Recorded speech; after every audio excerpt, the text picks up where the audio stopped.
Spinoza, the unity of everything. The name Baruch Spinoza often conjures images of an isolated, heretical philosopher, grinding lenses for a living while quietly constructing one of the most radical and beautiful systems of thought in Western history. But to genuinely engage with Spinoza is to move beyond the biographical anecdotes and plunge into the profound, exhilarating realization at the heart of his masterwork, ethics. The concept of unity. The idea that everything is one, single, infinite, and necessary substance, which he interchangeably calls God or nature, Deus sive natura. This isn't just a theological or metaphysical claim. It's a completely transformative lens through which to view existence, morality, and our own place in the cosmos. The audacious claim of monism. Spinoza's starting point is uncompromising and utterly revolutionary. Unlike his predecessor, Descartes, who posited two distinct substances, mind, thought, and body, extension, Spinoza argues for substance monism.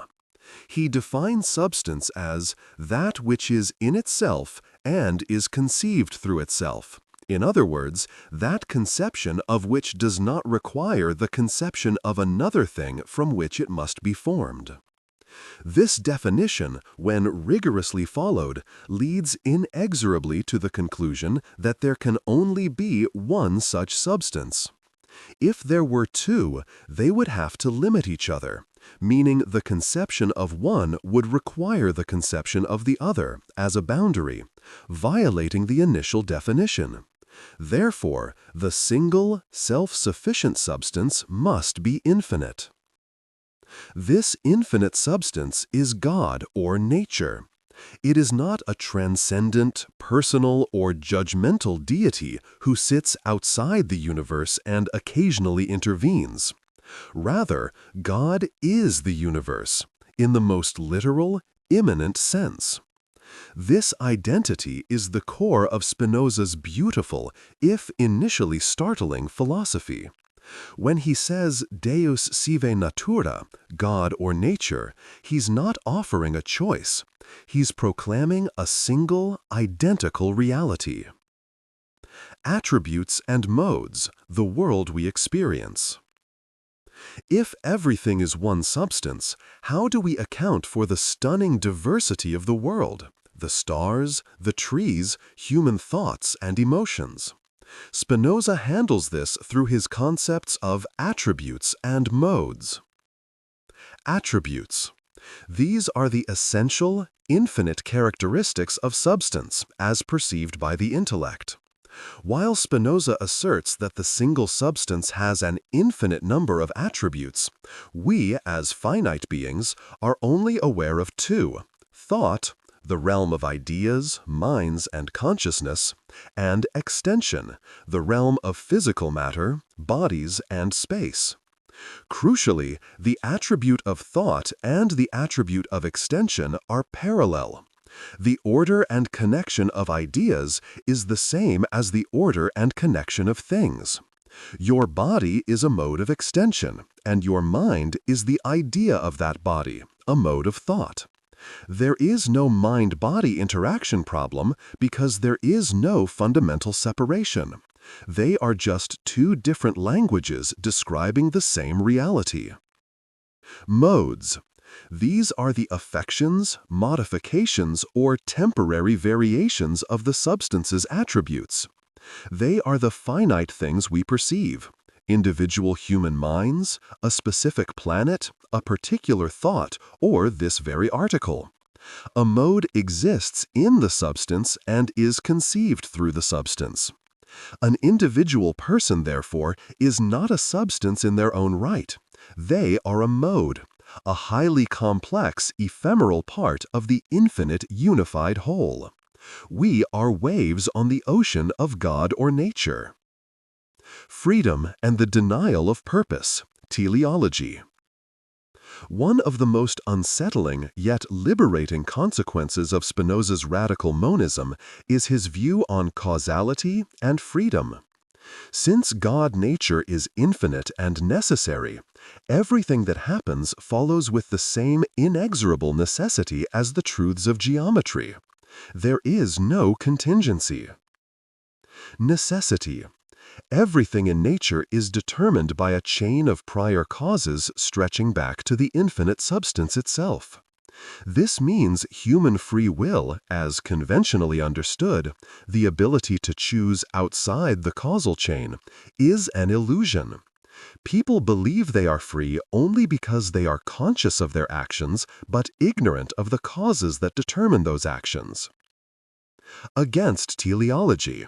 Spinoza is fiercely critical of the idea of final causes or purpose teleology in nature. The common belief that God made the sun to light the earth, or nature made eyes so that people could see, is a human projection, a prejudice arising from the fact that we naturally act with purposes in mind. Spinoza argues that the infinite substance acts from the necessity of its own nature, not for an external goal or purpose.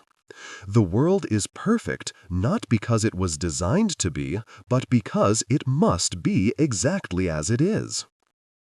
The path to blessedness, the Spinozist ethics. Given this deterministic reality, where is the room for human happiness and ethics? Spinoza's moral philosophy is entirely grounded in this metaphysics.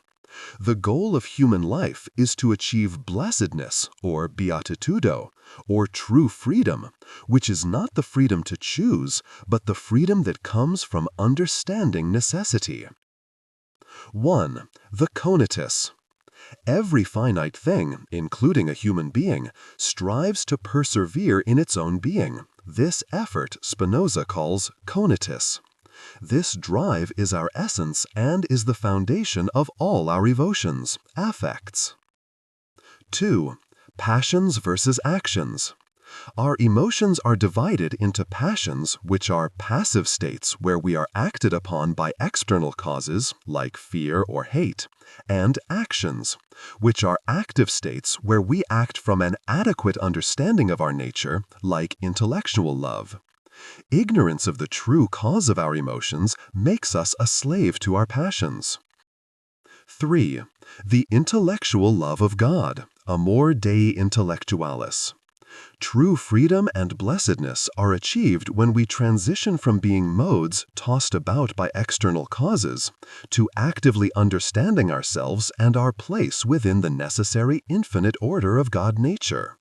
When the mind understands that all things follow from the necessity of the divine nature, the love of a transient object is replaced by the intellectual love of God. This love is eternal, constant, and unshakable, because its object, God nature, is eternal, constant, and unshakable. It is the joy that comes from the understanding of the unity and necessity of everything. Ultimately, Spinoza offers a truly profound and compassionate vision.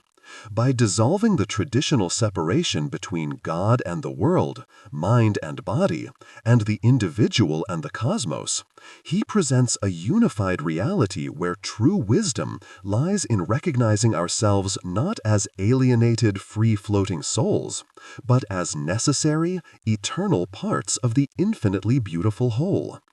To understand Spinoza is to move from the anxiety of personal contingency to the peace of universal necessity. If you found this deep dive into Spinoza's radical philosophy as intriguing as I did, consider giving this article a thumbs up. It helps more people discover this incredible vision of cosmic unity. Drop a comment below and let me know. What is the most challenging or inspiring part of Spinoza's idea that everything is one? Don't forget to subscribe for more explorations into the big, bold ideas that shape our understanding of the universe.